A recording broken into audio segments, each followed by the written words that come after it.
Farmeress Dee here. How y'all doing out there? Y'all know I have had a different kind of season this year. Some of my stuff got stolen and the heat burned up a lot of stuff. My tomato plants are not doing good, didn't do good. But I'm out on my deck watering stuff now. But I wanted to show you, this is my jalapeno plant. I've been looking and wondering, is it ever going to do anything?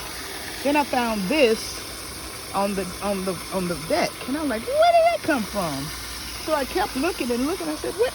Lookah here, there's a baby. Hey, come on, Mr. Jalapeno, do your thing. So at least I did get some fruit, at least one or two. We're gonna see what else happens. But yay, I got a jalapeno pepper, and I don't even eat them. Thank you. Thank you, Mr. Plant. Thank you, God, for the harvest that I see coming. But anyway, I wanted to share that with you, that I do have a jalapeno. And I got some buds on here, so hopefully I'll have some more after a while. But hello, Mr. Jalapeno. Thanks, guys. See y'all later.